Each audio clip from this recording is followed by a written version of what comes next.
माझे नाव विमल बजरंग जाधव, मुक्काम भगतवाडी, पोस्ट जिंती, तालुका करमाळा, जिल्हा सोलापूर। माझी वंजारवाडी येथील जमीन 144 गट नंबरामधील 32.5 एकर आहे।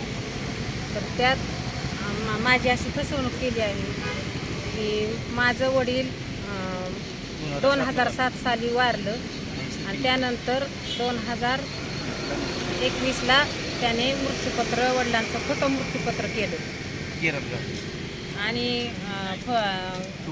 खोली सारवणाच्या केर कचऱ्यात सापडलं म्हणलं। त्याने अशी माझी फसवणूक केली। ही जमीन अजितदादाच्या माणसांनीच घेतलेली आहे, दिलीप पडळकर शहा यांनी घेतली।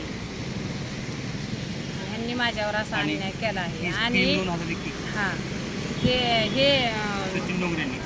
सचिन डोंगरेंनी 30/3/2021ला खरेदी केली आणि लगेच जळोची बँकेने दुसऱ्या दिवशी 31/3/2021ला लगेच कर्ज कसं काय दिलं 5 कोटी त्यांना दुसऱ्या दिवशी। हां, पुन्हा आम्ही तक्रार ही व्यवहारातून आहे का 5 कोटी कर्ज लगेच दुसऱ्या दिवशी मिळतं का?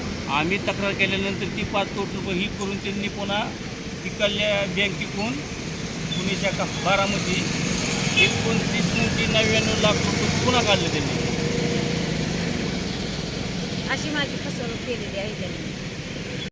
सचिन डोंगरे यांनी खोटं मृत्यूपत्र माझ्या चुलतीचं बापाचं तयार केलं आणि त्यानंतर त्यांनी ती जमीन शहा आणि पडळकर यांना विकली। विकल्यानंतर या सर्वजण ती 8-9 जण येतं, कारण का ह्यांनी 30/3/2021ला खरेदी केली आणि पुन्हा 31/3/2021ला 5 कोटी रुपये कर्ज दिलं। मग ह्यांच्या सगळ्यांवर फसवणुकीचा गुन्हा झाला पाहिजे।